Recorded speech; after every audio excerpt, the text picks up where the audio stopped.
The mule deer buck stood 30 yards away, head raised, ears forward, completely unaware that death was already in motion. Jasper Havenridge brought the small bone whistle to his lips and blew softly, producing a sound barely audible beyond a few feet. The deer's head dropped. It took 2 steps forward and stopped perfectly positioned, and Jasper released his arrow. The buck dropped without a sound, without a struggle, as if it had simply decided to lie down and sleep. And what happened in the mountains of Colorado between 1837 and 1842 would change how hunters approached their prey across the entire American frontier. Before we dive into Jasper Havenridge's story, let us know in the comments where you're watching from, and if you've ever tried hunting with traditional methods.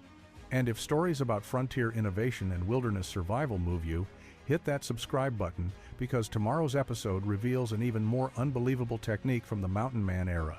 The winter of 1837 was brutal even by Rocky Mountain standards. Jasper Havenridge crouched beside his campfire in the Colorado high country, counting his remaining supplies. 3 pounds of dried venison, 1 pound of flour, enough gunpowder for maybe 8 shots. It was only January. He had 3 more months before the spring thaw would make travel possible again. The beaver traps he'd set in the half-frozen creek had been empty for 2 weeks. The few deer he'd spotted had bolted at the first crack of a twig. His hunting partner, a French-Canadian trapper named Henri Marchand, had left 6 days earlier to check their northern trap line. He should have been back 4 days ago. Jasper was 28 years old and had spent 5 winters in the mountains. He knew the rhythms of wilderness survival, understood the risks, and had developed the careful habits that kept men alive in country that killed the careless. But this winter was different. Game was scarce. The cold was relentless. And now Henri was missing. Jasper couldn't leave to search for him without abandoning their camp and the trap lines that represented months of work. He couldn't stay without risking starvation if Henri didn't return. The mathematics of frontier survival were simple and brutal. He added another piece of wood to the fire and considered his options. He could pack up, try to make it to the trading post at Fort William, 3 weeks travel through mountain passes that might be impassable in this weather. He could stay put, ration his supplies, and hope Henri returned with game. Or he could hunt. But hunting with a rifle in these conditions was nearly impossible. The sound of a gunshot echoed for miles in the mountain valleys, spooking every animal within hearing. You got 1 shot, maybe 1 kill if you were lucky, and then the area was empty for days. You also burned through precious gunpowder that you couldn't replace until spring. Jasper had a bow. Most trappers carried them as backup weapons, useful for small game and situations where silence mattered. But Jasper had never been particularly skilled with it. Hitting a stationary target at 20 yards was manageable. Hitting a moving deer in thick timber was another matter entirely. Still, it was his only option that didn't involve either leaving or starving. He pulled the bow from where it hung inside the lean-to shelter he'd built against a massive pine tree. The wood was seasoned ash, the string twisted sinew. Simple, functional, and in this moment, his only hope for survival. He checked the string tension, tested the draw, and made a decision. Tomorrow morning he would hunt. Not with the rifle, but with the bow. And he would figure out how to make it work, because the alternative was death. And Jasper Havenridge had not survived 5 winters in the Rockies by accepting death as an option. Jasper woke before dawn to a silence so complete it felt unnatural. The wind had stopped. The snow had stopped. Even the usual creaking of frozen tree branches was absent. He crawled out of his shelter into air so cold it burned his lungs. The temperature had dropped during the night, probably 20 degrees below zero. In conditions like this, animals bedded down and stayed motionless to conserve heat. Finding game would be nearly impossible. Moving through the forest would be loud, every footstep crunching through the frozen crust of snow. But Jasper had no choice. He strapped on his snowshoes, shouldered his bow and quiver, and set out into the gray pre-dawn light. His breath formed ice crystals that hung in the air behind him. He moved slowly, trying to minimize noise, following a game trail that ran along the ridge above his camp. Fresh tracks would tell him if anything had moved during the night. After an hour of careful searching, he found nothing. Not a single track. The forest was empty, or everything in it was frozen in place, waiting for the temperature to rise. Jasper stopped to rest against a granite outcropping and eat a small piece of dried venison. His hands were numb despite his fur-lined mittens. His feet ached from the cold. This was pointless. He should return to camp, conserve his energy, and hope Henri showed up with supplies. But as he stood to leave, he heard something. A sound so faint he almost missed it. A soft bleating call, high-pitched and brief. He froze, listening. The sound came again from somewhere down the slope to his left. It sounded like a distressed fawn, though it was the wrong season for fawns to be that young. Jasper moved toward the sound, placing each step carefully. 50 yards down the slope, he spotted movement. Not a fawn, an injured doe lying on its side in the snow. One of its rear legs was clearly broken, probably from a fall or a fight with a predator. The animal was dying, but not dead yet. It bleated again, that same high-pitched call. And then Jasper saw something that made him stop breathing. 20 yards beyond the injured doe, 3 other deer stood motionless. They were staring at the injured animal, ears forward, completely focused. They weren't running, they weren't feeding. They were listening to that sound. Jasper's mind raced. Deer were supposed to flee from distress calls. Predators used those sounds to locate prey. But these deer weren't fleeing. They were drawn to it, or at least held in place by it. Curiosity? Concern? He didn't know enough about animal behavior to understand what he was seeing, but he understood opportunity. He slowly raised his bow, drew the string, and aimed at the nearest deer. It was a difficult shot, quartering away through thick timber. He released. The arrow flew wide, striking a tree trunk with a sharp crack. All 4 deer exploded into motion and vanished into the forest within seconds. Jasper stood alone on the frozen slope, his only arrow gone, his hands shaking from cold and adrenaline. But his mind was working. Jasper spent the next hour searching for his arrow, finally finding it embedded in a pine trunk 30 yards from where he'd shot. The shaft was intact, the fletching undamaged. He pulled it free and returned to where the injured doe had been lying. The animal was dead now, frozen in the position where it had fallen. Jasper Field dressed it quickly, his hands working mechanically while his mind focused on what he'd witnessed. Those deer had stayed. They'd heard a distress call, and instead of running, they'd moved closer or frozen in place. That behavior contradicted everything he'd learned about hunting. He packed the meat from the doe back to camp, grateful for the food but unable to stop thinking about those 3 seconds before he'd released his arrow. The deer had been perfectly still, perfectly positioned, held there by nothing but sound. If he could reproduce that sound intentionally, if he could make it on command, he might be able to control deer behavior in ways no hunter had ever managed. But how? He couldn't rely on finding injured animals. He needed to create the sound himself. That evening, Jasper sat by his fire and tried to recreate the call using his own voice. He pursed his lips and blew softly, trying to match the pitch and tone he'd heard. The sound that emerged was nothing like what the doe had made, too low, too breathy, too obviously human. He tried whistling. Closer, but still wrong. He tried humming through his nose. Not even close. The problem was obvious. Human vocal cords couldn't produce the exact frequencies that deer made naturally. He needed a tool, something that could create the right pitch and timbre. Jasper looked around his camp for materials. He had leather, sinew, wood, and bone. Bone. He stood and walked to the pile of deer bones he'd been saving for tool making and marrow extraction. He selected a leg bone from an elk he'd killed the previous autumn, approximately 8 inches long and hollow through the center. Using his knife, he carefully cut a section about 4 inches in length. He cleaned out the remaining marrow, then studied the hollow tube in the firelight. If he blew across the opening, would it produce sound? He brought the bone to his lips and blew gently. A low, hollow tone emerged, nothing like what he needed. He tried blowing harder. The pitch rose slightly but remained too deep. He tried covering one end partially with his thumb. The tone changed, but still wasn't right. He spent the next 2 hours experimenting with different techniques, different angles, different amounts of pressure. Nothing he tried produced the high-pitched bleat he'd heard from the dying doe. His fire burned low, his frustration grew. But Jasper Havenridge had learned long ago that survival in the mountains required patience and persistence. He added wood to the fire, selected another bone, and started again. Somewhere in the physics of air moving through bone, there was an answer. He just had to find it. 3 weeks passed. Henri never returned. Jasper assumed his partner was dead, claimed by any of the 100 things that killed men in these mountains. He performed a brief private ritual to honor Henri's memory, then focused entirely on survival and his obsession with the bone whistle. He'd carved 17 different versions, varying the length, diameter, and shape of the openings. Some produced tones too high, others too low. None replicated the exact sound he needed.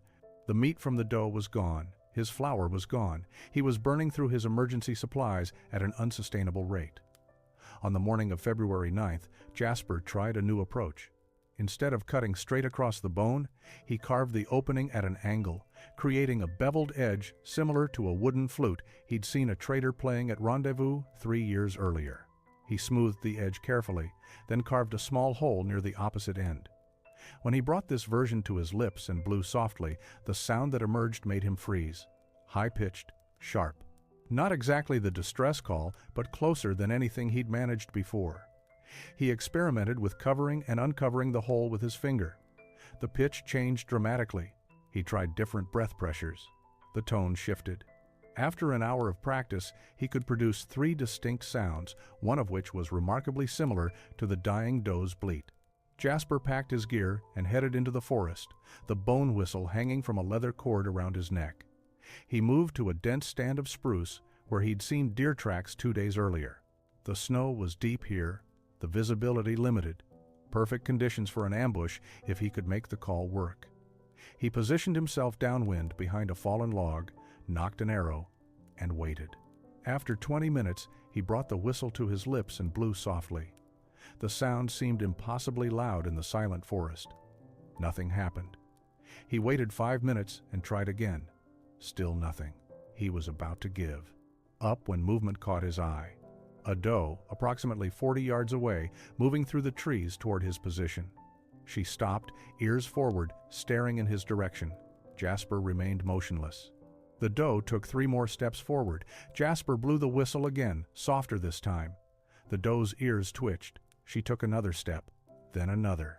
She was 30 yards away now, then 25. Jasper couldn't believe what he was seeing. The animal was walking directly toward a sound she should have recognized as danger.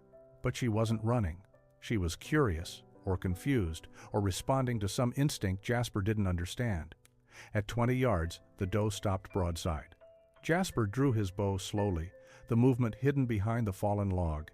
He aimed, exhaled, and released. The arrow struck true, just behind the shoulder. The doe bolted, made it 15 yards, and collapsed. Jasper sat motionless for a full minute, his heart pounding, his mind struggling to process what had just happened. He'd called a deer to him. He'd used sound to control its behavior. And he'd just discovered something that might change everything. Jasper spent the rest of February testing his discovery. He carved 6 more whistles, each slightly different, creating a range of tones. Some produced the distress bleat, others created softer, lower sounds that seemed to calm rather than attract. He learned through trial and error that different calls produced different responses. The high-pitched bleat brought deer closer out of curiosity or concern. A lower, rhythmic sound made nervous deer relax and resume feeding. A sharp, staccato blast sent them running, which was useful for pushing game toward a predetermined location. He discovered that timing mattered as much as tone. A single call followed by silence was more effective than repeated calling. Deer would approach the source of one mysterious sound, but multiple calls made them suspicious. He learned that wind direction was critical. Calling from downwind meant deer approached without catching his scent. Calling from upwind was pointless. They'd smell him before they saw him and vanish instantly. He learned that weather affected sound travel. Cold, still air carried the whistle tones farther and clearer. Wind, rain, or heavy snow muffled the sounds and reduced their effective range to almost nothing. By early March, Jasper had killed 7 deer using the whistle technique. His meat supply was secure. His confidence was growing. but he was also learning the limitations. The method worked best in thick timber, where deer couldn't see the source of the sound from a distance. In open country, they'd spot him before getting close enough for a shot. It worked best on solitary deer or small groups. Large herds had sentries that remained alert, regardless of the calls. Young deer were more curious and easier to call. Mature bucks were warier and rarely responded unless the call was perfect. Jasper began experimenting with combinations.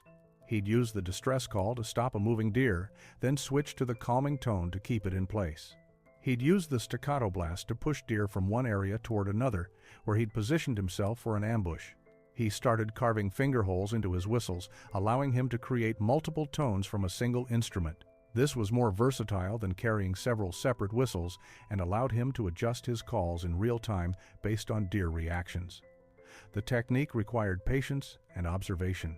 Jasper spent hours watching deer behavior, learning to read their body language, understanding what each ear position and tail movement indicated.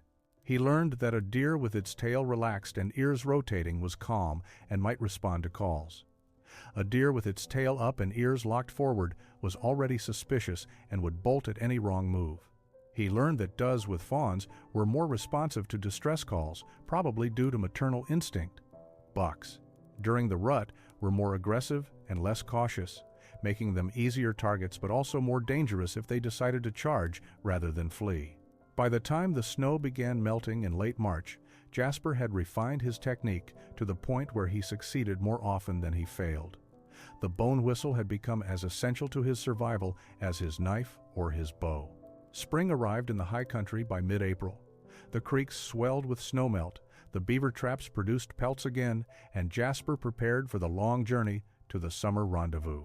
The annual gathering of trappers, traders, and native tribes was held that year near the Green River in Wyoming Territory. Jasper packed his winter's take of beaver pelts, along with the deer hides he'd accumulated, and headed north. The journey took 3 weeks on foot, following game trails and ridge lines through country that was finally warming after the brutal winter. The rendezvous was already underway when Jasper arrived in early July. Hundreds of men had gathered, along with traders from St. Louis and representatives from the major fur companies. The air smelled of wood smoke, roasting meat, and unwashed bodies. Men traded, drank, gambled, and told stories of the winter past. Jasper traded his pelts for gunpowder, coffee, flour, and iron hardware he'd need for the coming year. He kept quiet about his whistle technique, uncertain whether other trappers would consider it ingenious or foolish. But word spread anyway. A Shoshone hunter named Gray Elk had been watching Jasper's camp and noticed the bone whistle hanging from his pack. Gray Elk asked about it in broken English mixed with sign language. Jasper explained briefly, downplaying its effectiveness. Gray Elk insisted on a demonstration. By sunset, a dozen trappers had gathered, curious and skeptical. Mountain men prided themselves on traditional skills. Innovations were viewed with suspicion unless they were immediately and obviously superior to existing methods. Jasper led the group into the hills above the rendezvous camp as the light faded. He positioned everyone downwind behind cover, then moved 30 yards ahead to a clearing near a spring where deer came to drink at dusk. He waited. The skeptical trappers whispered among themselves, making bets on whether anything would happen. After 10 minutes, Jasper raised the bone whistle and blew softly. The distress call echoed across the clearing. Silence followed. Then movement in the trees. A young buck emerged, ears forward, staring toward where Jasper knelt. Jasper used the calming call, 2 low notes with a pause between. The buck took 3 steps into the clearing. Jasper drew his bow. The arrow flew true. The buck dropped within sight of every man watching. The reaction was immediate. Some trappers demanded to see the whistle. Others asked where he'd learned the technique. A grizzled veteran named Tobias Kern accused him of trickery, claiming the deer had simply wandered into range by coincidence. Jasper offered to demonstrate again the next evening. He did, successfully calling and killing a doe in front of 20 witnesses.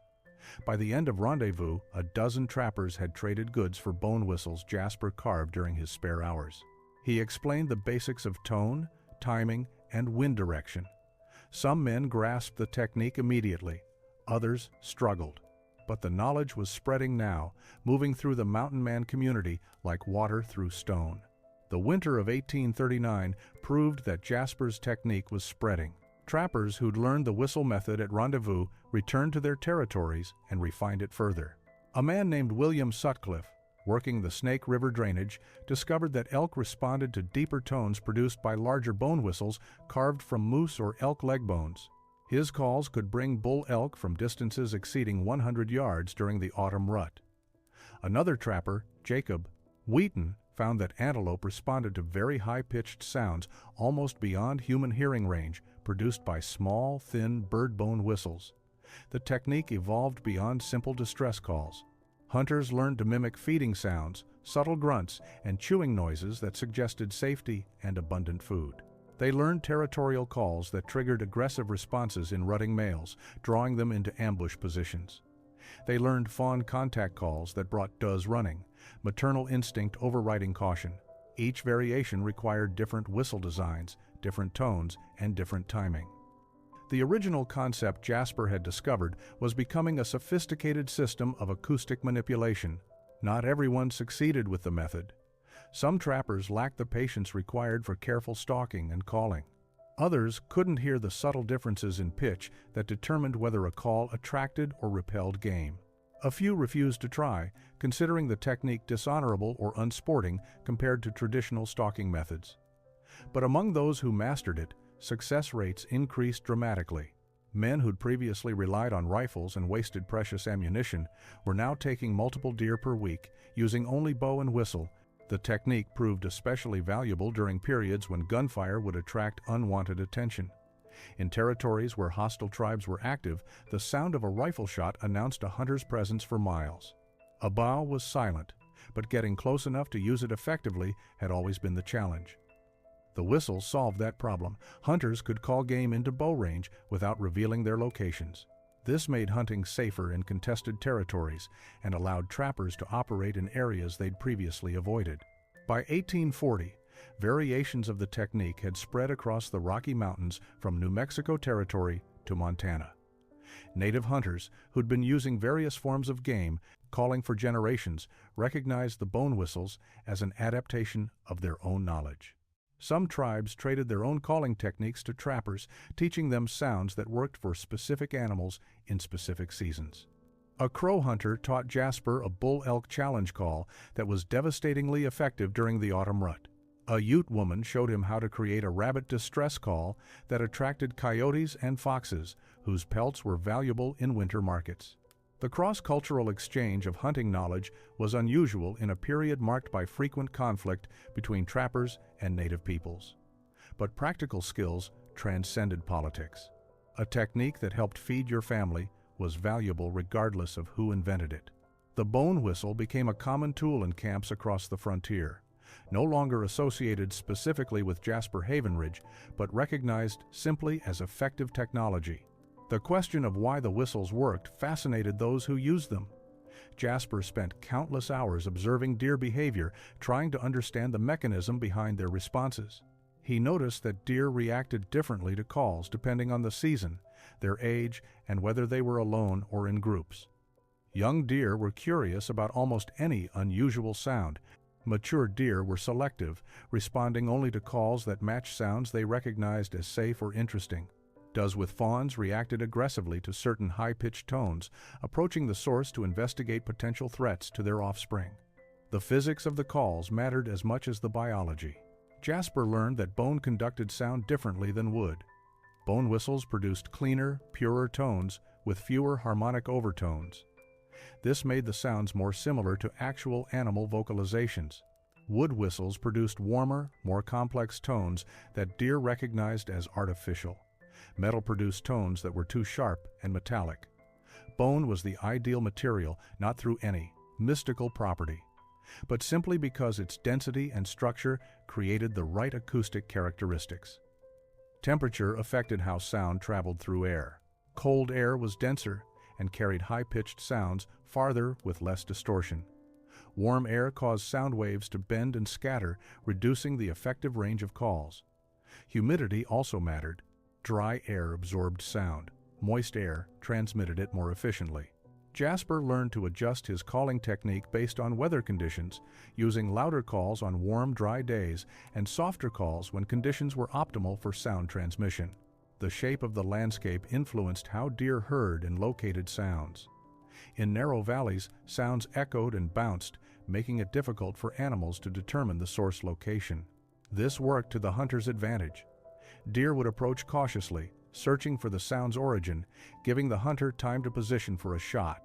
On open ridges or plains, sounds traveled clearly without distortion. Deer could pinpoint the source immediately and would only approach if the call was perfect and the wind was right. Jasper discovered that combining calls with visual cues increased effectiveness. A slight movement of brush near where the call originated made deer believe another animal was present. Complete stillness after calling made them suspicious.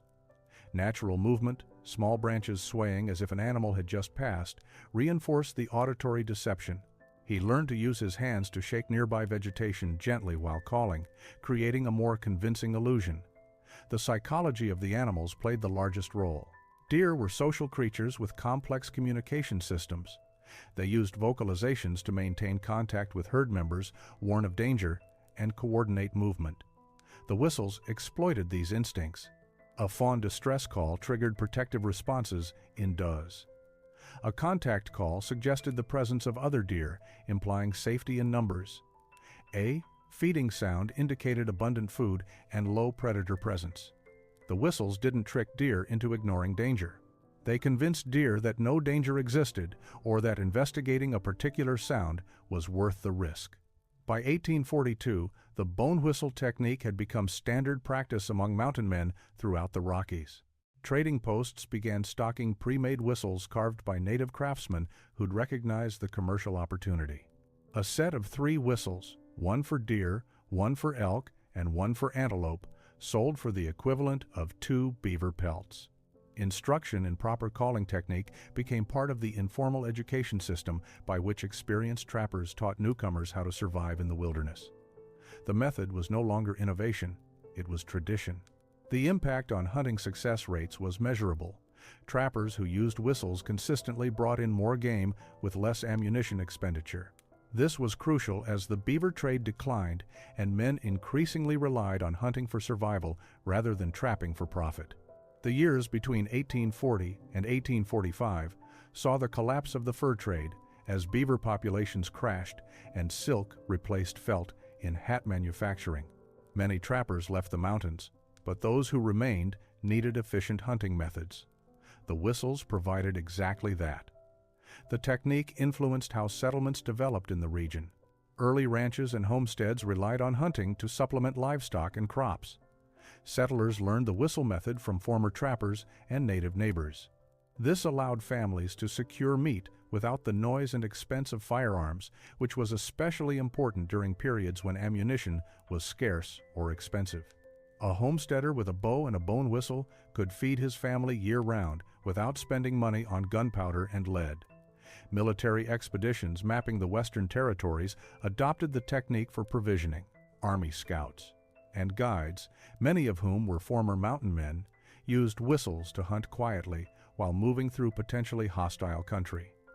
This allowed expeditions to maintain stealth while still securing fresh meat. Several military journals from the 1840s and 1850s referenced the use of bone calls for hunting, though they rarely provided technical details. The method's limitations became apparent over time. In areas where deer populations were heavily hunted, animals grew wary of unusual sounds. Overhunting near settlements created what trappers called call-shy deer, animals that had learned to avoid responding to whistles. This forced hunters to develop new variations and adapt their techniques constantly. The evolution never stopped. Each generation of hunters refined the calls based on changing animal behavior. Jasper himself continued using and teaching the technique until he left the mountains in 1844. By then, he was 35 years old and had spent 12 years in the wilderness. The fur trade was dead. The mountains were filling with settlers, prospectors, and soldiers. The era of the mountain man was ending. Jasper moved to Oregon Territory, settled near the Willamette Valley, and married a widow with 2 children. He built a small farm, raised cattle, and lived quietly for the next 27 years. He rarely spoke of his time in the mountains or the technique he'd discovered.